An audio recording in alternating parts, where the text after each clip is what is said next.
Fala, humanidade! Tudo bem com você? Nesta aula, eu vou conversar com vocês sobre o caráter ácido e básico de alguns compostos inorgânicos e orgânicos. Então nós vamos pegar algumas classes de compostos e observar qual que vai ser o seu comportamento. Eu sou o professor Alan Laja e pegue seu bloco de anotação e tenta acompanhar. Para analisar os compostos orgânicos e inorgânicos, neste primeiro momento vamos dividi-los. Então, neste primeiro momento, nós vamos caracterizar os compostos inorgânicos. E os compostos inorgânicos vão ser divididos por nós em duas categorias, entre compostos iônicos e compostos covalentes. Nos compostos iônicos, vamos observar duas classes desses compostos. A primeira classe que nós vamos observar são os hidróxidos. E os hidróxidos nós já vimos por alto sua compreensão anteriormente. Os hidróxidos são aquelas espécies químicas na qual nós temos um metal ligado ao hidroxila. Bom, então aqui fica fácil de identificar que os hidróxidos vão ter caráter básico. Vamos observar o exemplo do hidróxido de ferro 2. Então nós temos ferro, que está fazendo uma ligação do tipo iônica com os hidróxidos. O ferro ele possui carga positiva, ele é um cátion. O ferro possui carga positiva, carga 2+, cada hidróxido possui uma carga negativa. Quando essa espécie química for adicionada em meio aquoso, vai ocorrer a dissociação dessas espécies. Lembrem-se, composto iônico dissocia. Essa espécie química em meio aquoso vai gerar ferro 2+ aquoso mais 2 hidroxilas. Os hidróxidos todos vão se comportar dessa maneira. Ambos possuem um metal com carga positiva e as hidroxilas com carga negativa e em meio aquoso vão produzir essa espécie Fe2+, e a espécie OH-. Outra categoria de compostos iônicos são os sais. E os sais eles podem ter diferentes caráteres. Nós temos sais ácidos, sais básicos e sais neutros. Vamos primeiro fazer uma análise do cloreto de amônio, NH4Cl. O cloreto de amônio, em meio aquoso, ele se dissocia em amônio mais Cl-. O amônio é essa espécie NH4 com carga positiva e o cloro com carga negativa. Então, quando ocorrer a dissociação, essa espécie química vai formar amônio e o cloreto. Para que a gente possa melhor compreender qual é o caráter ácido básico ou neutro dos sais, nós precisamos observar o valor do Ka e Kb das espécies iônicas formadas. Se nós nos recordarmos, NH4+ possui carga positiva, então ele pode atuar como um ácido de Bronsted. Então, essa substância aqui possui caráter ácido. Ele pode doar este hidrogênio. E o cloreto, de maneira análoga, ele pode receber um hidrogênio, então ele pode atuar como uma base. Para saber se esse sal tem um caráter ácido básico, nós devemos analisar o Ka desse ácido e o Kb dessa base. Aquele que tiver um valor maior vai identificar qual é o caráter pronunciado. O Ka do amônio é da ordem de 10 a menos 5, enquanto que o Kb do cloreto é da ordem de 10 a menos 20. Como o Ka é muito maior do que o Kb, então este composto vai ter um caráter predominantemente ácido. Cloreto de amônio é um sal ácido. Agora analise o exemplo do carbonato de sódio, Na2CO3. Em meio aquoso, este sal vai produzir 2 sódios aquoso mais CO3 2- aquoso. Este sódio possui carga positiva, então ele pode atuar como um ácido de Lewis, recebendo um par de elétrons. E o carbonato possui pares de elétrons que podem ser doados, atuando tanto como uma base de Lewis como uma base de Bronsted também. Então, o comportamento básico dessa espécie química. Quando nós analisamos o Ka desse ácido, que é o sódio mais, ele possui valor da ordem de 10 a menos 20. Enquanto que essa base possui um Kb com valor da ordem de 10 a menos 8. Essa base é mais forte do que esse ácido. Logo, este composto aqui possui um caráter básico. Carbonato de sódio é um composto básico. Agora, se nós observarmos este sal, cloreto de sódio, NaCl, em sua dissociação vai produzir Na+, mais Cl-.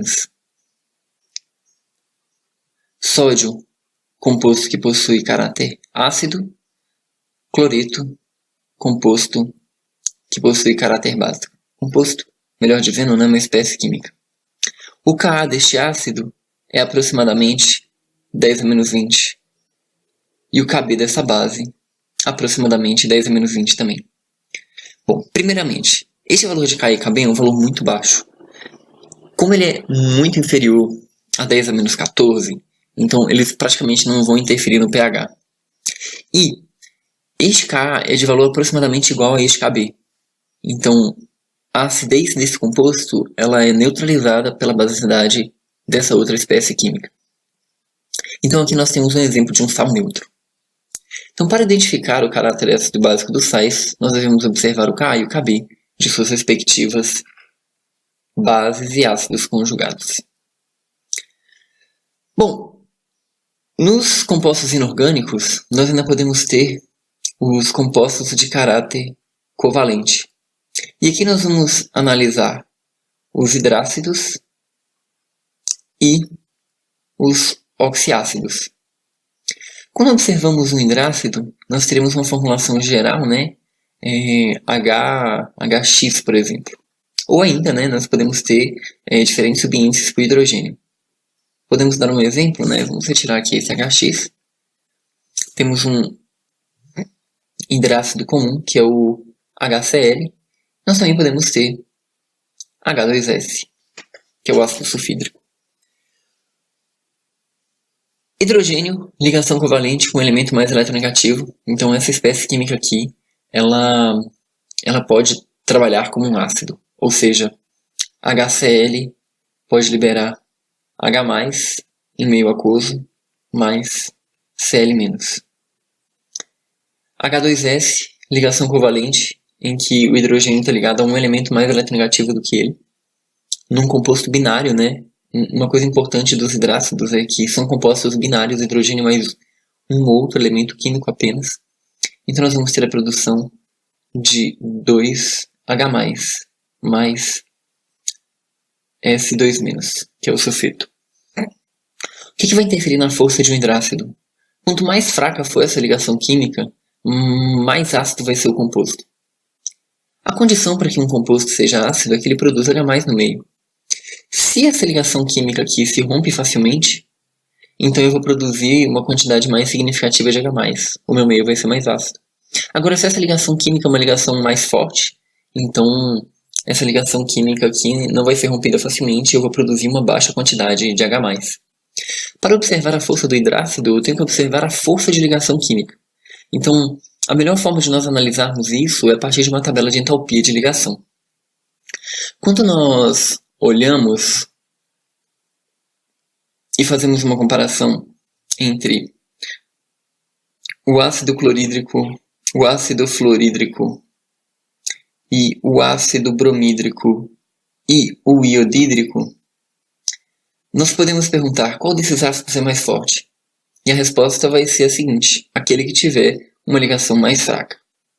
Quando nós olhamos as forças de ligação, o ácido fluorídrico vai ter uma ligação mais forte, HF.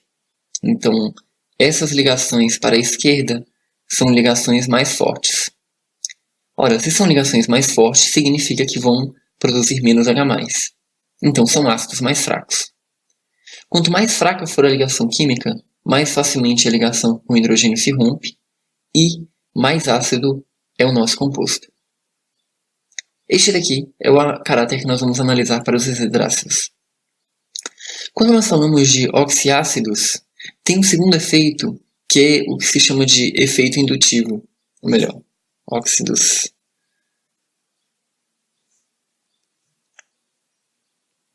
Oxiácidos. No caso dos oxiácidos, vamos observar a força do ácido sulfúrico e do ácido sulfuroso. O ácido sulfúrico possui fórmula H2SO4 e possui a seguinte estrutura. O ácido sulfuroso já apresenta a fórmula H2SO3. Então nós temos OH, essa outra estrutura. Observe que no ácido sulfúrico o enxofre está ligado com um oxigênio a mais. Quando nós observamos a ligação enxofre-oxigênio, o oxigênio é um elemento mais eletronegativo. Então, os elétrons dessa ligação química estão mais próximos do átomo de enxofre. Quando este átomo de oxigênio ele tem os elétrons mais próximos dele, nessa ligação química, então vai gerar um efeito indutivo. Como que funciona isso? O oxigênio atrai elétrons para ele, e dessa forma o enxofre vai ficar com uma carga mais positiva, uma densidade de carga positiva. E dessa maneira, ele vai atrair um pouco mais os elétrons dessa segunda ligação para ele. Não porque ele seja mais eletronegativo do que o oxigênio, mas pelo fato de ele estar com uma densidade de carga positiva, por conta desses dois átomos de oxigênio, ele vai atrair mais esses elétrons. A consequência disso é que essa ligação química ela se enfraquece. E por conta desse efeito indutivo, da presença de átomos muito eletronegativos ligados ao enxofre, essa ligação química se rompe mais facilmente. Ou seja, este daqui é um composto mais ácido. Quando nós comparamos no ácido sulfuroso, nós temos apenas um oxigênio para poder colaborar com este efeito indutivo. Logo, nós não teremos um efeito indutivo significativo para o ácido sulfuroso. Então aqui o enxofre não vai conseguir compensar o efeito indutivo e essa ligação aqui não se rompe tão facilmente. Logo, este composto é menos ácido. Essa daqui é a análise que nós podemos fazer para algumas classes de compostos inorgânicos. Vamos analisar agora alguns compostos orgânicos. Dentro destes compostos, vamos primeiramente analisar o ácido acético. Ácido acético possui fórmula H3C, C, OH. E agora nós vamos comparar com o ácido tricloroacético, onde nós vamos substituir esses 3 átomos de hidrogênio por átomos de cloro. Então nós temos agora a seguinte estrutura. De maneira análoga ao que nós tínhamos lá no ácido sulfúrico e ácido sulfuroso, a presença desses átomos de cloro, que são elementos muito eletronegativos, vão aumentar a densidade de carga positiva deste átomo de carbono. Se esse carbono está com uma densidade de carga positiva muito alta, então ele vai atrair elétrons dessa ligação carbono-carbono. Atraindo elétrons dessa ligação carbono-carbono, este carbono aqui também fica com uma carga positiva.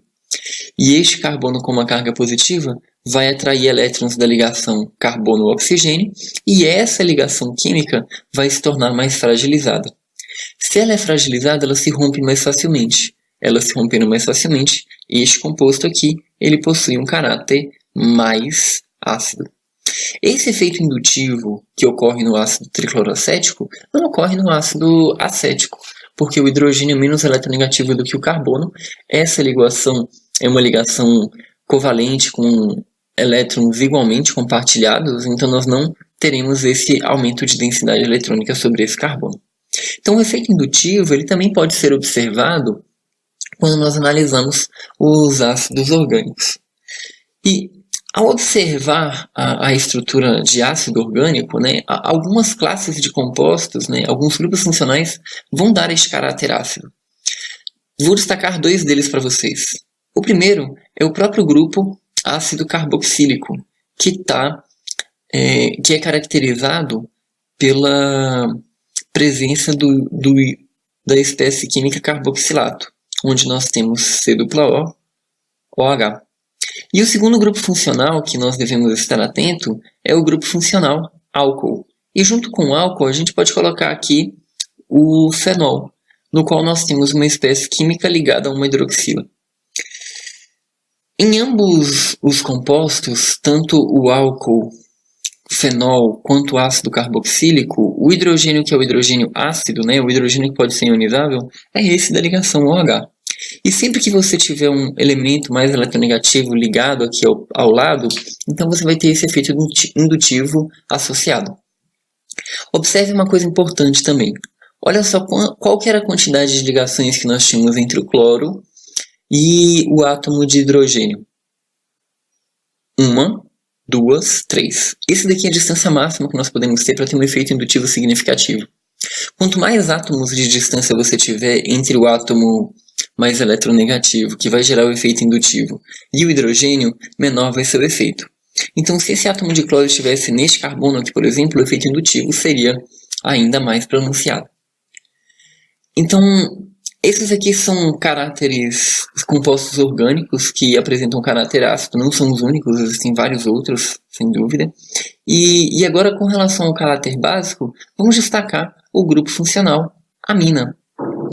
No grupo amina, nós temos um nitrogênio que pode estar ligado a diferentes quantidades de carbonos, sendo uma amina terciária, uma amina secundária ou ainda uma amina primária. Em ambos os casos, o caráter básico desse composto se dá pelo fato de o nitrogênio possuir um par de elétrons não ligantes. E esse par de elétrons não ligantes pode fazer com que ele atue como uma base de Lewis, doando este par de elétrons numa ligação química. Quanto mais disponível esse par de elétrons estiver para fazer a ligação química, mais básico vai ser o composto. Bom, então essas aqui são apenas algumas análises para compostos inorgânicos e compostos orgânicos, para que a gente possa identificar a partir da classe do composto e de suas características estruturais a acidez ou basicidade de um composto. Espero que tenha ajudado vocês. Tenham um ótimo restante de dia, bons estudos e tchau!